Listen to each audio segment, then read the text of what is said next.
Hello again. Welcome to the Fantasy Sultans. He is the Hall of Famer Mike Sheck. I'm Tripp Rogers, and we are joined by the infamous Mac. We've talked about him. We've raved about him. We raved on him. We've hassled him. We have derided him with good reason. 2 seasons of fantasy football. What has he got to show? The shirt he is wearing. That's it.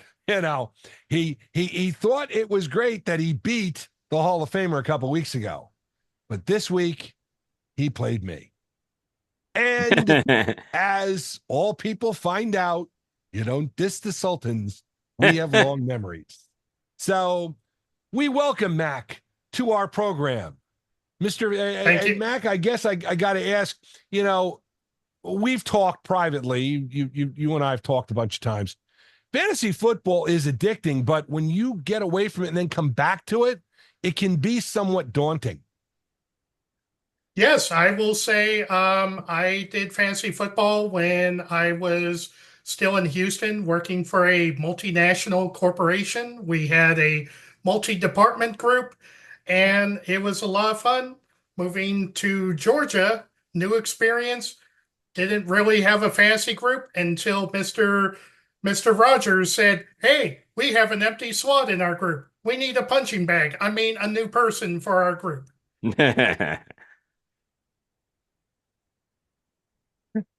And the role of the punching bag has now been assumed by Matthew.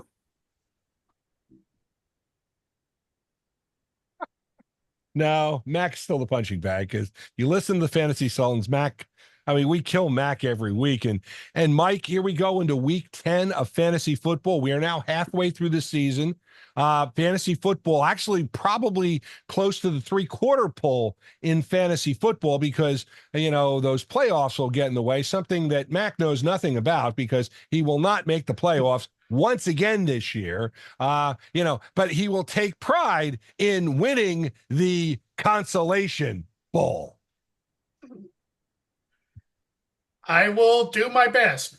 And playoffs, we're talking about playoffs. We still have a couple weeks to go before I can possibly salvage my season. I just need one more win. Thank you, Hall of Famer, for getting me to 3 wins, which tied last year's total. So good job, Hall of Famer. You got me my 3rd win.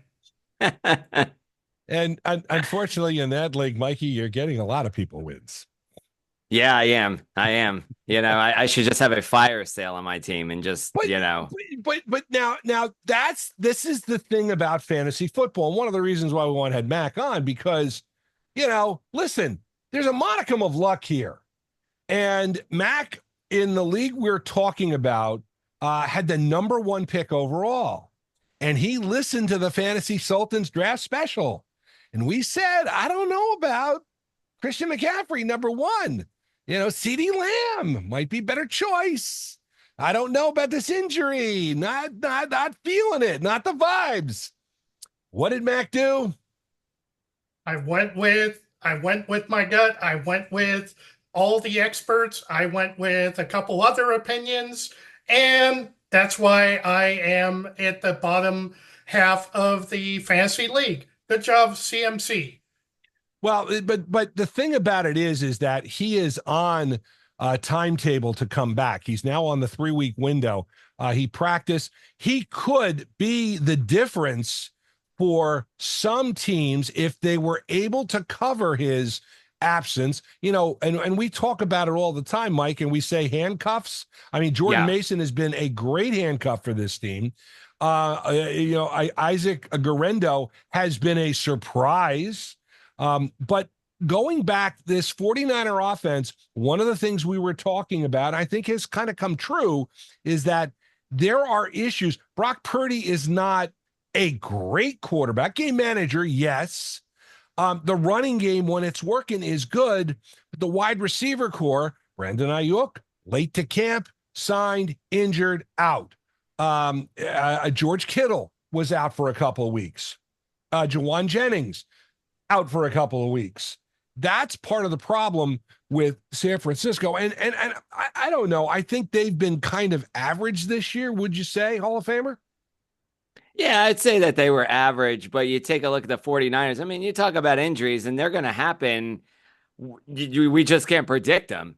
And that's the thing with the 49ers this whole year. You talked about it, Brandon Ayuk and, Christian McCaffrey. And who knows if when he comes back on the field, whether this injury will continue to plague him or will happen again. We just don't know. That's a big question mark. And that's the thing you have to look at with Christian McCaffrey. He's a boom or bust player.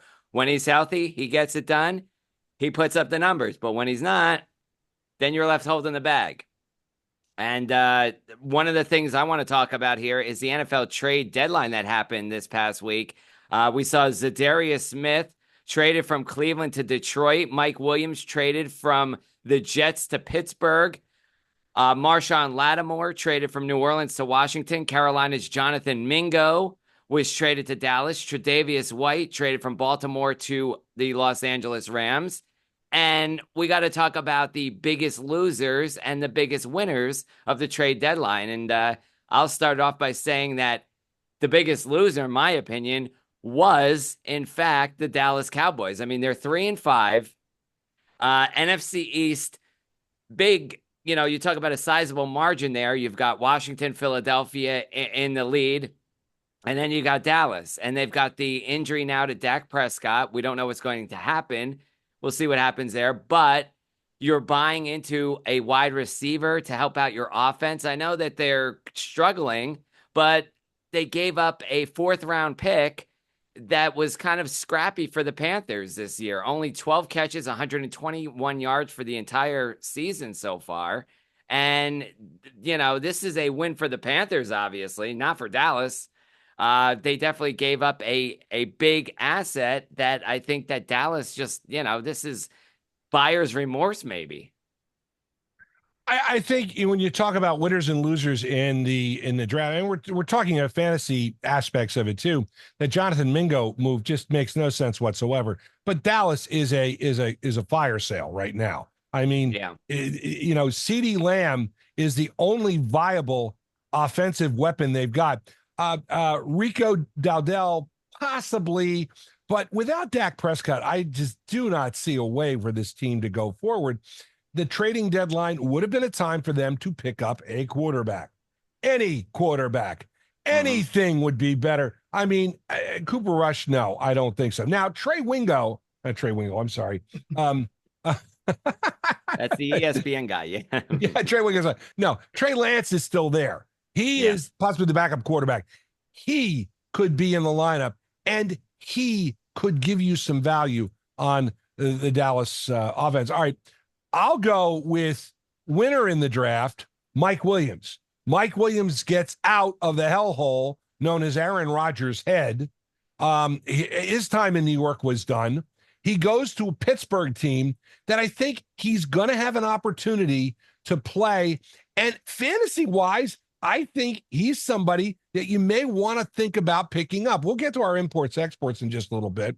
Mac, we don't want to leave you out of this conversation. A winner or a loser at the trade deadline? I would have to actually go with Jonathan Mingo, because you went from garbage to, granted, you're now getting passes from the mighty Cooper Rush, but you're going from a completely dumpster fire in Carolina to, well, this is his audition. The next couple weeks is his audition for a payday, and he was not going to get that with the Red Rifle or with whoever else Carolina throws out there. You do realize, Mac, you are dissing the Hall of Famers team. You better tread lightly, my friend. You are dissing the Hall of Famers team. Of course, on Thanksgiving, when you are with my family celebrating, you will be dissing my team, the New York Football Giants. But that's a whole nother story. Let us go to the imports, exports, which is what we do. We try and help you through week 10. There are 4 teams on bye this week, as we always tell you. The Cleveland Browns, speaking of dumpster fires, the Green Bay Packers, who need that week for Jordan Love to rest up.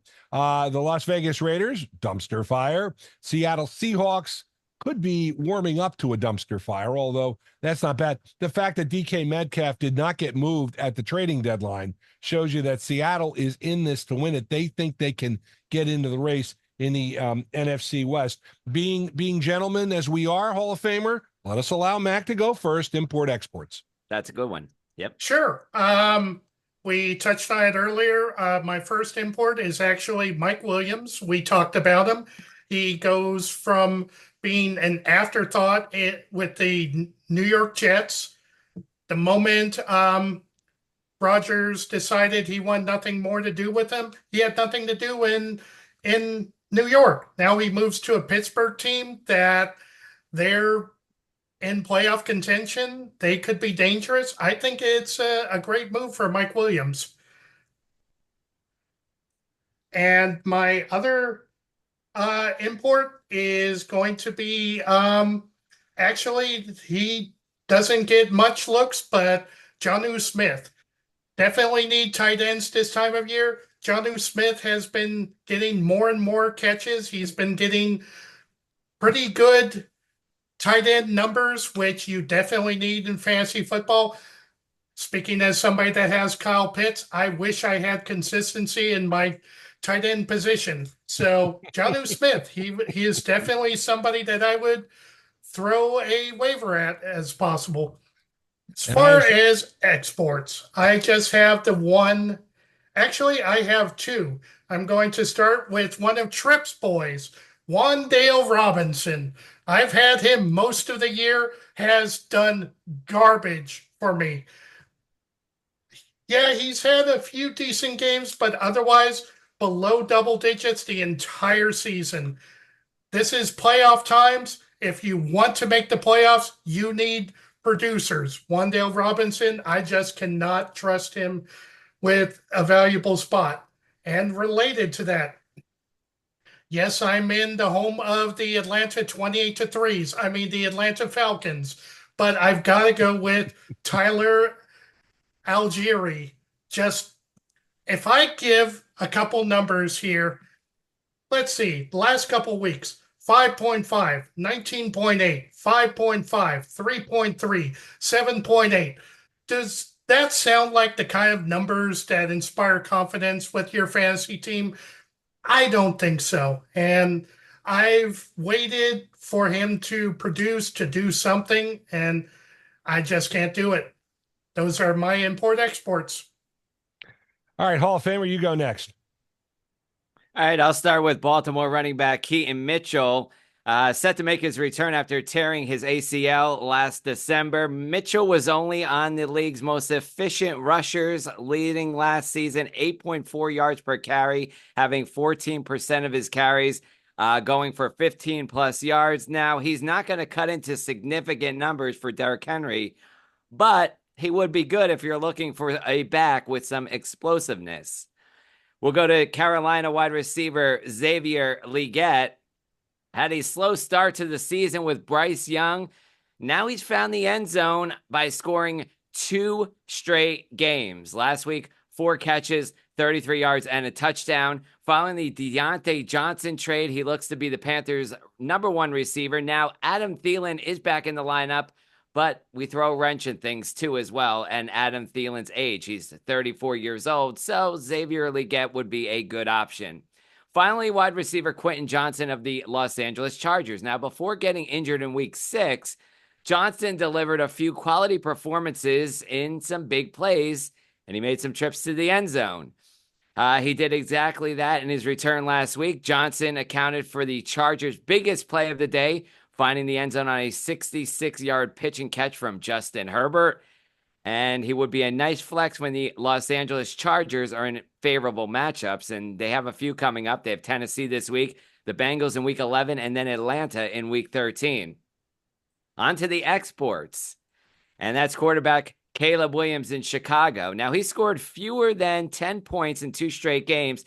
He's failed to reach double digits in 4 starts. Really only give fantasy managers about 3 good performances, and he's not turning in Jaden Daniels-like performances. Definitely by far not turning in CJ Stroud-like numbers last year. And but that doesn't mean he can't turn it around. Right now, though, it's not even remotely close that you really want to be starting him. So I would say drop him. And then if he always, puts up some good numbers again, you could always pick him back up. But at this time, I would not want to keep him. How about another wide receiver, Jaden Waddle? Now, in the opening game of the season, Waddle scored 16.2 fantasy points. Now, since then, he's only scored double digits in the fantasy department no time. So, it has been nothing from Waddle. Not really the lack of production, though, I'm going to say. I think it's simply him not being targeted in the Miami offense. Dolphins offense is the same as last year, and I'm sure most fantasy owners would probably have dropped him a month ago if his name wasn't Jaden Waddle. So, and yours truly has him on one of my teams, and he is not doing good. So, I think it's time to cut him loose. All right, I'll keep going with the exports. First of all, as Mac mentioned, Wan'Dale Robinson. Well, I'm going to go with Darius Slayton for the New York Football Giants. And there's a couple of reasons for this. Number one, Slayton, another concussion. That's his second concussion of the season. I don't know if he's going to play this week 10. And again, the Giants are going to Germany to take on the Panthers. So they may decide to leave him at home. The other thing about this is the Giants are now faced in the dilemma. They have a bye week next week, and the rumors in New York is that Daniel Jones may be sat. And one of the reasons is because they don't want to pay him the injury guarantee. They do not want to put him in. They have two other quarterbacks. They've got Drew Lock, and they've got Tommy Cutlets, Tommy DeVito from last year. And the Giants may decide to go with those two for the remainder of the season because all is lost in New York. And again, I don't think this is indictment of Daniel Jones. I think he could be a good backup somewhere, but he's not a starting quarterback. And I think he needs to get out of New York because at this point, I thought this was a great stat. You do realize last week was the first touchdown pass he had thrown in like 3 years at MetLife Stadium. You realize the Chiefs have won 2 Super Bowls between his last touchdown pass at MetLife and his between touchdown passes is where I'm going with this. I mean, the jokes just keep getting better and better all the time. But I think that's one of the reasons why I would get away from any Giant offensive player. The only one is Tyrone Tracy at this point, because he is probably going to be the number one back going forward. Again, barring injury, I think he is going to be what they build this offense around. They're going to try and establish a ground game and try and feed Malik Neighbors. But again, you've got to keep defenses honest. You got to have a ground game. Tyrone Tracy, good pickup if you have it. If he is somehow available in your league, and I don't think he is, I would get him because he is definitely somebody you want to have. All right, let's move on. How about wide receiver? Yeah, you need a wide receiver? I got one for you. Jalen McMillan, who still, by the way, is available in some leagues. I'm not saying he is like a totally available guy, but he's a guy that's available. Again, if you watch Tampa Bay on Monday night, you saw them scrap with the Kansas City Chiefs. Jalen McMillan filling a role. Chris Godwin out for Tampa Bay. And again, the other missing part of that offense is Mike Evans. And Evans is supposed to come back, but that's going to help Jalen McMillan because like I said, they got to throw to somebody. And I think this is the guy who, if he's available in your league, you will want to pick up. All right, I'm going to give you one more import. Running back Khalil Herbert of Cincinnati. Now, we talked about the trades, and he was one of the players that moved at the trading deadline. He goes to a Cincinnati team that just lost Zach Moss. Zach Moss was the number 2 running back to Chase Brown. Too many Chases on that team. Jamar Chase, Chase Brown. That's how I was trying to make sure I got it right. But Chase Brown is the bell cow back in this lineup. But Khalil Herbert, they didn't pick him up to sit there on the bench and pick up splinters. No, he's going to be the guy that'll be the change of pace back. He'll assume Zach Moss's role because I think Moss is done for this season. And so Khalil Herbert, probably available in your league. You need a running back, pick it up. But the one thing about week 10, and Mike, I don't think we've addressed it just yet. And Mac, you can chime in too. But I'm telling you, there is nothing nothing on the waiver wire, especially in the running back position this week. I mean, if you're really hurting for a running back, I mean, it's slim pickings, baby. Totally agree. Looking at the waiver wire for running backs, I do every week. Even when I put Kyle Pitts on trade availability, it's like, please give me a running back. I need running backs, but there is nothing. Absolute garbage right now. Garbage and lottery picks. That's what you got. That's a good one. I like that. Lottery. Yeah, that's right. Lottery. There we go, baby. Lottery. Yeah. I like it. Yeah, I really, again, I enjoy that. And Mac, we thank you for joining us. I realize it is kind of intimidating because he's the Hall of Famer and I'm Tripp and we're the Fantasy Sultans and you're not. So, that's a true statement of this week, but we thank you for coming on and joining us here at the Fantasy Sultans. Thank you for having me. And one more win, and then I break my loss total from last year, marching my way to the playoffs. Have you played Matthew yet in our league? Okay, so it'll be next week that I get a win and march to the playoffs. Just asking. I'm just asking those questions. That's all. That's all I'm asking. Hall of Famer, tell everybody about the Sunday with the Fantasy Sultan show, which is available online. Yeah, you can check us out on Fox Sports Radio New Jersey, Fox Sports Radio Jersey Shore, and foxsportsradionewjersey.com. We are on Sunday morning at noon. You can hear us on 1450 in Central Jersey, as well as 93.5 FM. And then at the Jersey Shore, we're on 100.1 HD3 and 95.9 HD3. And again, it's Sunday at noon, Sunday with the Fantasy Sultans. We get you revved up for the Sunday afternoon football. Of course, we're getting closer to Thanksgiving, that football feast. And I guess we should mention at this point, Mike, that because of Thanksgiving and the Black Friday game, that week, the week of Thanksgiving, we will have our show online Wednesday before Thanksgiving, so that way you've got some time to make some moves before those first games. Remember, there's 3 games on Thursday and there's a game on Friday. We're going to take care of you, because that's why you listen to us. No, it's not because of the guest. Although Mac was good, he brought something to the table. That's a show. But we are the guys who bring it week in, week out. Yeah, the election is over, but you vote for us, and you have voted for us the entire season. He's the Hall of Famer Mike Scheck. I'm Tripp Rogers. Together, we are the Fantasy Sultans. And you are not.